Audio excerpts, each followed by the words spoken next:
Hey YouTube, it's Faye, and for today's video, I'm going to show you how to replace the radiator on your second generation Toyota Tacoma.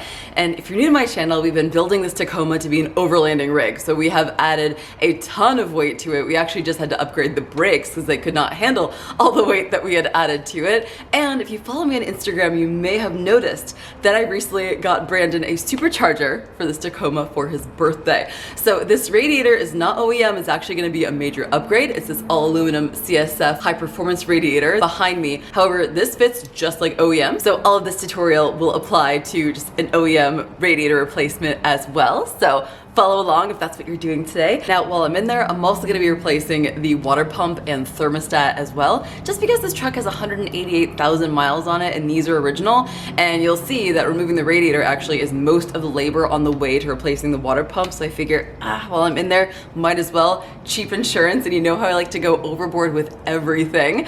And also not just because of load, but also because it has been extremely hot here in Texas. This entire cooling system has had to work on overtime, which is also why in this video it's going to be mostly voiceovers, because my cooling system has had to work on overtime too, and I'm going to have my Jan fan running in the background the entire time. So sorry about that, but thank you for your understanding. So without further ado, let's hop right into it and let me show you the tools I'm going to use to do this job. Here are all the tools that you're going to need to do this job, and some you don't need, but it would just be nice if you had them. Starting out over here with some flashlights. I used both of these magnetic base swivel flashlights in this video, so you just need to see what you're doing, and I happen to like both of these a ton. Also rags, definitely you will be spilling, as you can see, or at least I did. Some gloves. Magnetic tray, it's really nice to hold all the stuff that you're taking off and keeping track of everything. 2 used spark plugs, I guess they can be new. I use these to plug the transmission cooler lines. This porcelain end is the perfect size, and it's smooth, it creates a good seal, and it doesn't damage the inside of the hose.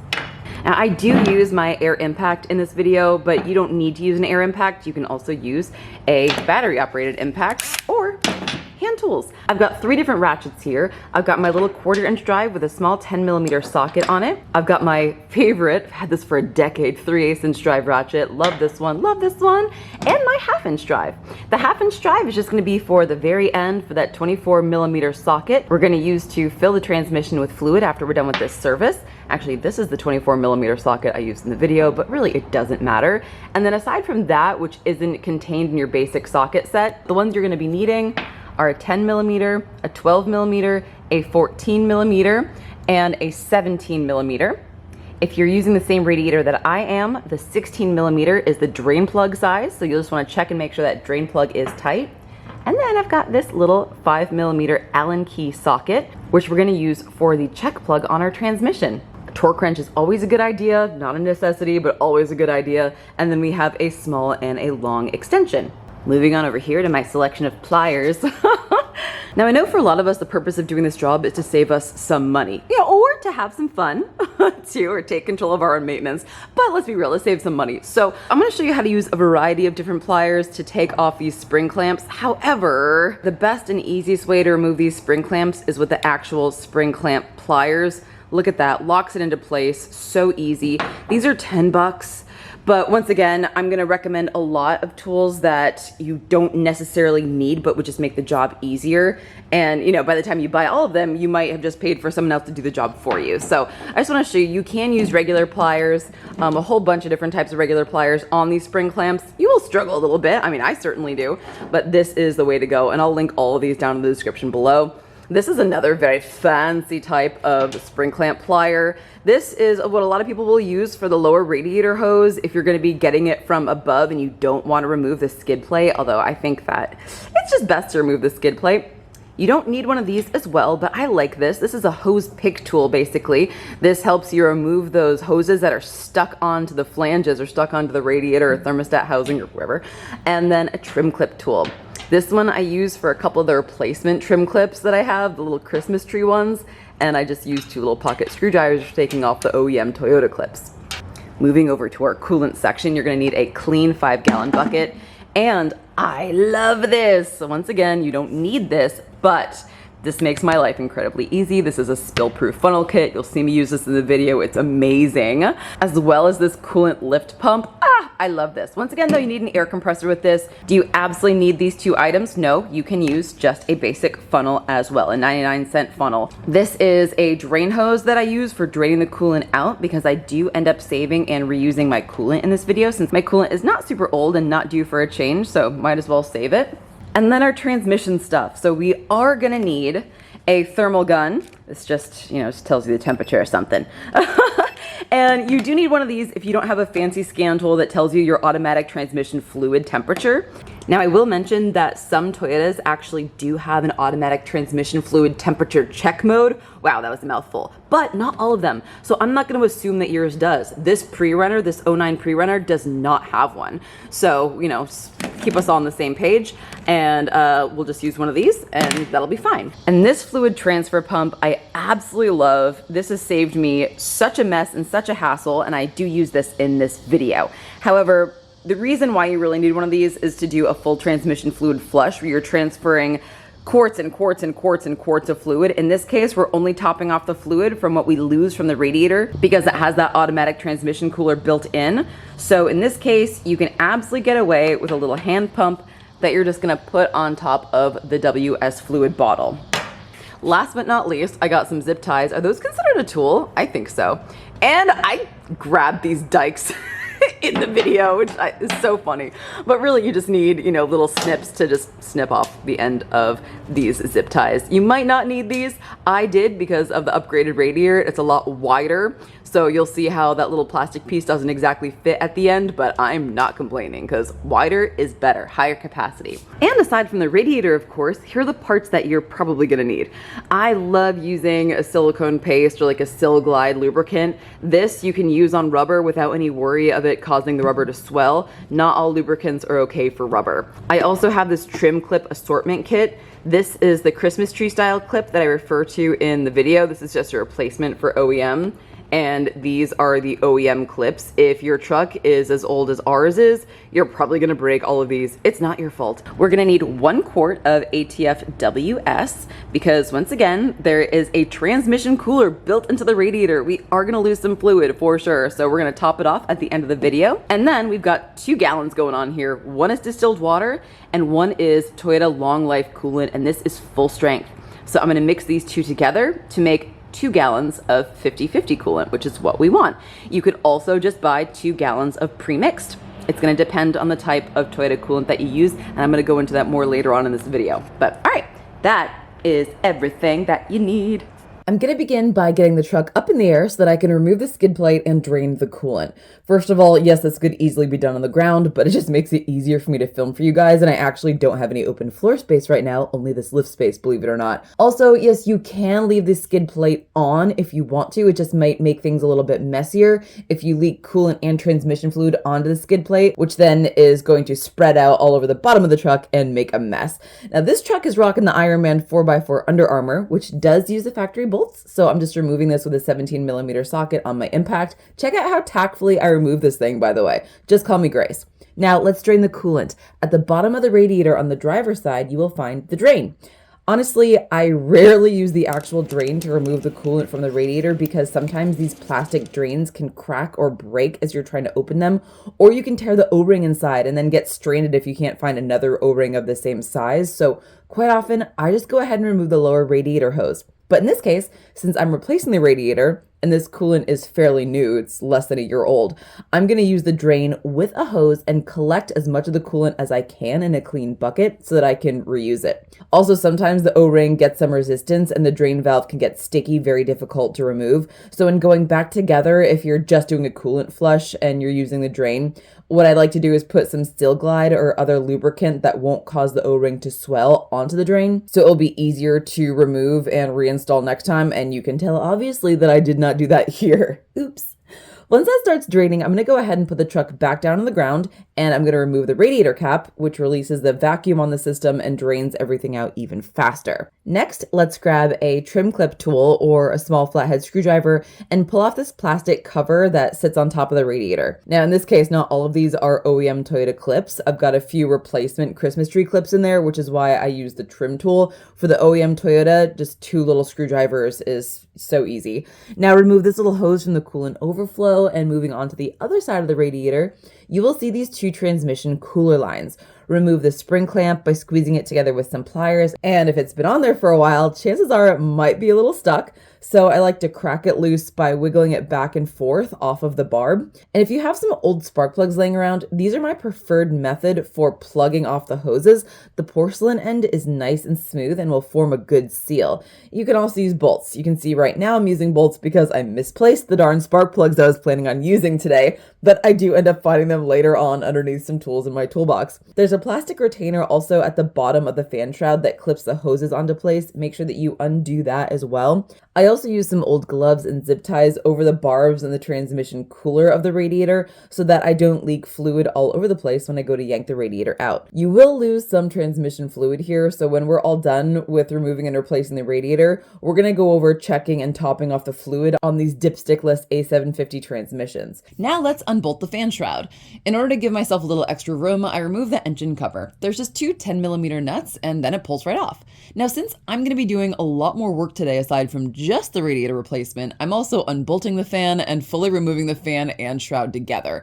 But to replace only the radiator though, all you need to do is unbolt the shroud, unhook it from the clips at the bottom, and then shift it towards the engine slightly out of the way. I just wanted to give a quick explanation of why it seems like I'm doing a lot more work and removing a lot more parts than is really necessary for doing this job. Next, go ahead and grab your 10mm socket on a little ratchet, and let's undo these 2 upper fan shroud mount bolts. Once the shroud is loose, we're going to remove the upper radiator hose. Use a pair of pliers, squeeze and pull back on that hose clamp, and grab and twist the hose to break the seal. You can also use a hose pick tool for this job if it's too difficult to unstick, but I didn't find it necessary here. But here's a demonstration of how to do this anyway. Now I'm going to detach the other coolant hose, and I'm removing it from the thermostat housing. This is because I like to leave the 2 hoses attached to the radiator and actually use them as handles when I remove the radiator. I also find it easier to swap the hoses from one radiator to another outside of the vehicle, and then also give them a good inspection for firmness. I'm also going to be replacing the thermostat at this point, so I will link a video in the description if you're planning on tackling that job too while we're here. And now we only have 4 bolts that hold the radiator to the truck body left, so let's go. They're all 12mm bolts. I'm using my little air impact on one of the lower settings, and the top 2 are pretty obvious, but the bottom 2 you're going to have to access through the bumper, and that will require a longer extension as well. Once these 4 bolts are undone, you can pull the radiator right out. Now that I have the stock radiator removed, we can really get a good side-by-side comparison of old and new. And this is actually perfect timing because Brandon had just gotten off of work and decided to swing by the shop and check out my progress. As a carpenter, measuring is kind of his thing, so he went straight for the thickness specs. Here we can see that the factory radiator is under 1 inch thick, and this new one is almost 1 3/4 inches. And what I'm most excited about here too is the all aluminum construction rather than the plastic tanks on the original radiator. Another thing that I want to point out that I love is, look, you can put a ratcheting wrench or a socket on this drain plug if you wanted to. This one, you saw me sort of struggling to get a pair of pliers on there. What a pain in the butt. All right, that's a 16mm. Love this design so much. So we all know that old Toyotas just don't seem to ever die, right? I mean, they last for a million miles, but it's sort of unfair to, okay, hyperbole a little bit. It's a little bit unfair to expect all of their components, especially the plastic ones, to last that long as well, plastic and rubber. So while we're here, I'm just gonna squeeze the rubber hoses and just make sure that they're not getting super soft or squishy. Now, you don't have to have super calibrated fingers to be able to tell between like, okay, that's a firm hose or something that feels closer to like a balloon. If it's really, really squishy, you're gonna wanna replace these as well. What can make them squishy and want to fall apart or balloon up is if they've been saturated with fluid. So just go ahead and do a visual inspection. Make sure that there's not any fluid leaking on them, especially like transmission fluid normally happens from the cooler lines, especially on this lower hose. So just make sure all is good. And I'm pretty stoked with both of these. Both of these are pretty good. On the sides, you'll start to see little hairline fractures. And the main problem is the seal in between the plastic and the aluminum. You'll see a lot of seepage in here. Now, seepage from this particular type of coolant will tend to show itself in the form of little pink crusties all over the place. So it's really easy to tell even if you have a minor seep. Now, I'm actually not seeing that anywhere on this radiator at all. This one actually is in really good shape. I mean, like I was saying earlier, it's pretty young. This truck has 188,000 miles on it. So could we have gotten way more life out of this radiator if that was our plan? Absolutely. So that's just something to note when you're looking at your old radiator, when you're looking at your hoses. Now I'm gonna swap these hoses over to the new radiator, as well as swapping over each one of these little bushings and fittings. Now, this new radiator did come with a hardware bag with these additional inserts in there. And the reason for this is because this radiator actually fits both second and third generation Toyota Tacoma. So if you're watching with a third gen, ha, excellent, this radiator still applies. All right, so we're gonna go ahead and swap everything over.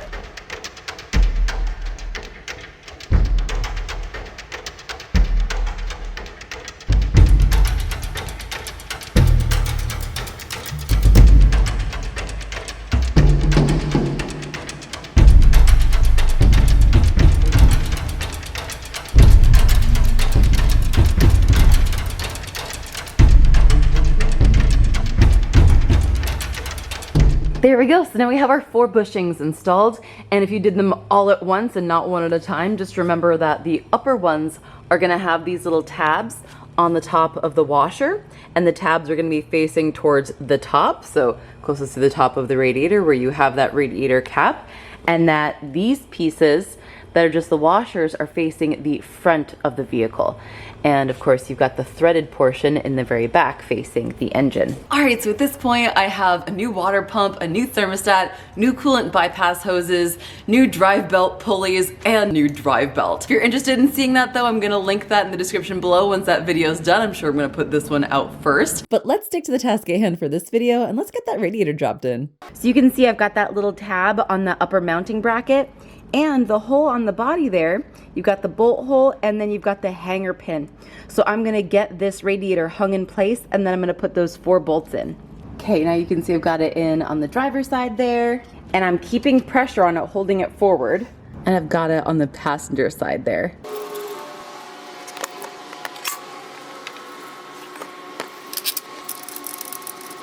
$12mm socket. I mean, installation is pretty much just the reverse of removal, but we're gonna go through it anyway. Why not? I'm zipping these bolts down with my impact gently, then going back and hand tightening every single one of them until it feels snug. Let's pull out those spark plug plugs and hook the cooler lines back up, being sure to route them properly. They're gonna be on the inside of the lower coolant hose so they can clip back into the fan shroud. As you slide that shroud down into position, you'll know that it's installed correctly when those little plastic tabs are fully seated into the brackets that stick out on the bottom of the radiator there. So now we're tightening our upper fan shroud mount bolts. Okay, so there's the passenger side. And there's the driver's side. And now down below, we've got that clip that holds both of those transmission cooler lines into place all the way down to the bottom. Now let's reconnect all 3 of those hoses, the upper, lower, and overflow. And I like to use some silicone lubricant here to make it easier to install, both on the inside and the outside of the hose for sliding those spring clamps into position. All right, now that our hoses are connected, it's time to fill the system with coolant. And to do that, I'm gonna use this awesome tool. I have a whole video about this tool. I love this so much because it does 2 things at once. Not only does it help us fill the cooling system, but it also checks our work for us, because what we're gonna do is we're gonna basically put the system underneath a vacuum and we're gonna let it chill out there for about 5 minutes. And if the vacuum drops, well, what does that mean? It means that there's probably a leak in the system, right? So then we can just double check and make sure that all of our hoses are attached correctly. But also, after it puts the system in a vacuum, it also opens up the thermostat. Then we're gonna open up this little valve and it's gonna fill the whole system with coolant. So it's just so awesome. So we'll take off our, come here, little radiator cap and set that aside. And this is gonna go right there. And as soon as we put the system under a vacuum, that rubber is just gonna fill that hole, so we're gonna be good to go there. And then this end we're gonna put in our bucket, which we're gonna fill with coolant, our clean bucket. So let's go get our clean bucket. I've got my coolant and I've got my distilled water. So what I'm doing is I'm pouring in a gallon of the coolant and then a gallon of the distilled water. So I mix it about 50-50. And this is full strength, so that's why I'm mixing it. Or you can just buy pre-mixed. Some of the Toyota coolant does come pre-mixed. This one is the long life that I've chosen. I have a whole video on coolant flushing and choosing coolant and what years use what. This truck is on the cusp of long life and super long life. I chose long life. You can choose whatever you want. This one you just have to flush more often, but I like the formula better and I'm not gonna go into it in this video. I know that I'm probably not gonna use all of this, obviously, even though my new radiator is a lot higher capacity, but what I'm gonna do when I'm done with this is I'm gonna pour the remainder back into a clear bottle and label it so I don't get it confused, and I'll just label it like pre-mixed Toyota Long Life coolant. So now that it's here, I'll go ahead and put this end down into the bucket. And since the truck is so tall, we're putting it up on a little stand, so that goes all the way down in there. And now I'm gonna attach my air hose to the other end. Okay, so I got my hose attached, and you can see this valve here is open, so we're just gonna go ahead and close it.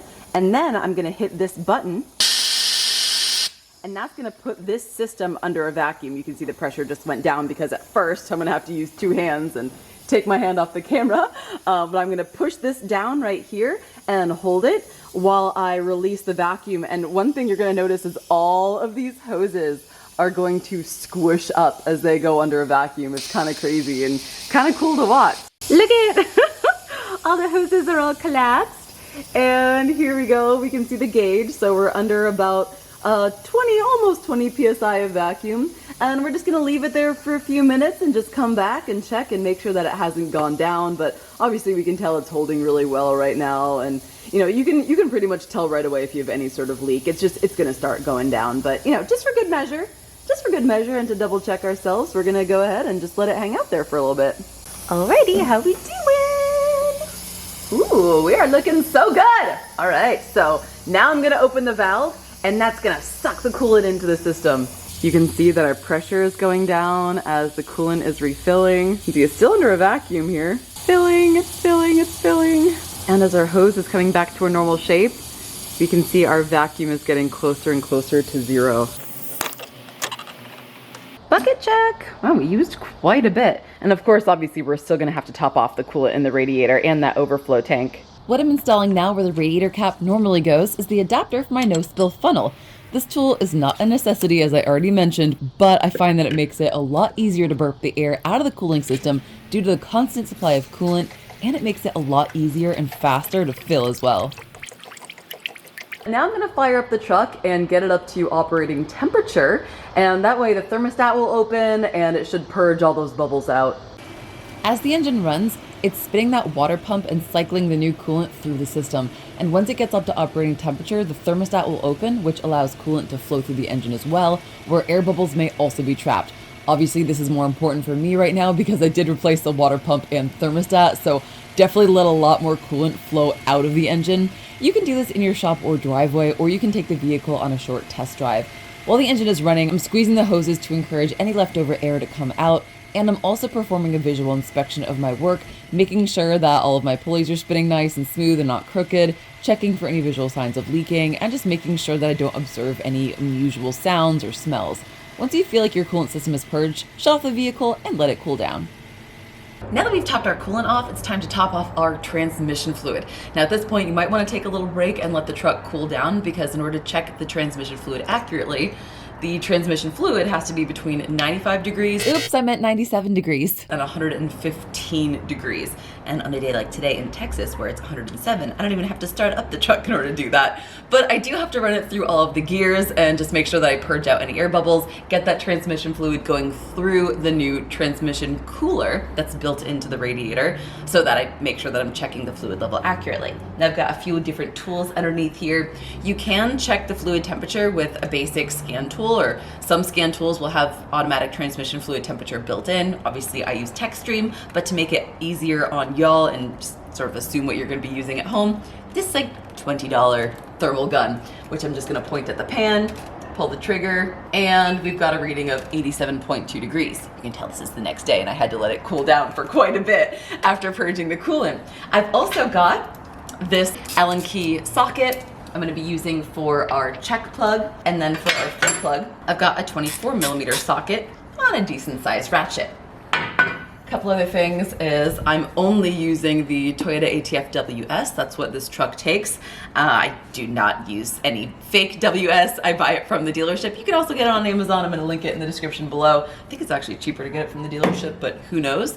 And then I've also got this fluid transfer pump, which I do a lot of these services, so it makes sense for me to buy something like this because it makes my life so much easier and it's really spill free. But you can also use a little hand pump that will just sit right in the bottle.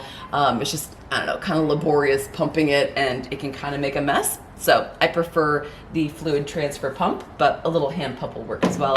I'll link both of those tools in the description below. So I'm gonna go ahead and start up the truck. First and most important thing, especially if you have tools underneath the truck or you're on a slant, we're gonna set that e-brake. And my foot is on the brake pedal. Run it through all the gears, get that transmission fluid up to temperature. And now I'm gonna run through all the gears and just do like a 1/1000 to 2000 count on every single one of the gears, just to make sure I get that fluid moving and all the way through the transmission cooler. And then we'll check the fluid. This is important to do because the transmission fluid, the volume will change with heat. So you get it hotter, the fluid expands. So if you do this test right after going on a test drive and purging the coolant and getting all those air bubbles out, you might have an overfill condition when in reality it's actually underfilled and you need to add a little bit of transmission fluid. Okay, awesome. So we are definitely in between 97 and 115 degrees by now.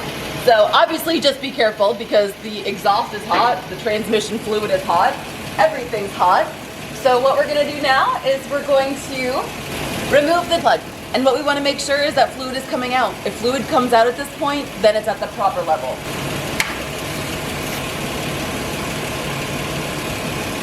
We can see that not enough is coming out. We've got a couple drips, but this should be a nice steady stream. So I'm gonna break open this fill plug. Careful of the hot exhaust there. And I'm gonna top it off.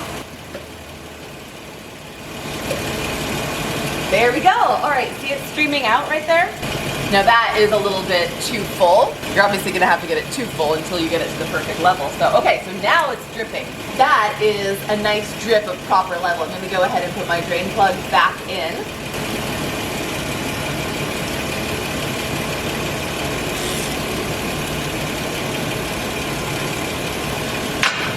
Now I'm gonna turn the truck off, clean all this up, put our skid plates back on, and finish up underneath the hood. Well, I'm down here obviously, just making sure nothing's leaking. Our transmission cooler lines look great. We've got that drain plug nice and tight. Now we're gonna put the skid plate back on. Obviously ours is a little bit different, but still gonna use a 17mm socket with these factory bolts.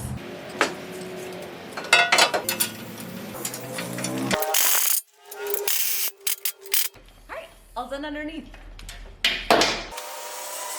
Now that our radiator is full, the last thing is our coolant overflow. So this is kind of a cool little device. I've just got this little plunger that I put right down in the center, and that plugs it. So still have my rag, carefully lift it up. You will spill just a little bit here as you move it from the radiator over to the overflow. Try not to get it on the drive belt, because then of course coolant is slippery and then the drive belt will slip and make some annoying noise. And then, since my overflow is totally empty, I'm filling it up until I reach the full level. Now, a note about the test drive. Go on a test drive now, and if you see that needle, that coolant needle bouncing around a whole bunch on your gauge cluster, and you like freak out because it looks like it's pegged and it's overheating, and oh my gosh, the coolant temperature sensor is at the top of the engine. So if by chance an air bubble rushes by, your coolant temp gauge will peg to hot, and it makes it look like it's overheating. Let's say that you're stopped at a traffic light or something like that, put the vehicle in park or neutral, hit the gas just to try to get that water pump pushing the coolant through, and then hopefully that bubble will pass. Now that my coolant overflow is full, I will shut that, install my radiator cap, and all of this extra good coolant I will definitely keep. And remove this little adapter. Careful, because it is hot since we just ran the truck and everything. So now we just have our little plastic covers left. The cover here and the engine cover. Let's do the engine cover first. The reason why I recommend the test drive prior to installing the plastics is just so that you're able to get a good look at your work and double check everything once more. After you verify that you're good to go, then reinstall the covers. And while I will use an impact to remove the engine cover nuts, I'll always use hand tools to put them back on so I don't accidentally over tighten them and crack the plastic. Last but not least, this little trim piece that sits right here and over our radiator. Now remember at the beginning where I said that this radiator fits just like stock, just like OEM?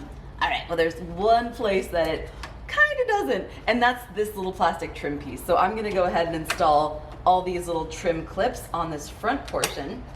Here we go, and all those are brand new because our old ones broke. It's just gonna happen, they're old and brittle. And for back here, I'm just gonna put some zip ties. This plastic air duct helps guide fresh air through the radiator fins, so don't discard this piece if you end up breaking a whole bunch of clips, or if you swap to this larger radiator just like me and find that the holes for the clips don't align properly. There is no shame in zip ties. These overkill. That was the first thing I grabbed, so this is what we get. Cool, now to install the grill, and we are done. Thank you so much for watching. I hope that you enjoyed this video. I hope that this helped you replace the radiator on your second generation Toyota Tacoma. As always, if you did use this tutorial, please let me know in the comments below. It makes me really happy to see that my effort was worth something. And I will see you in my next video. Bye!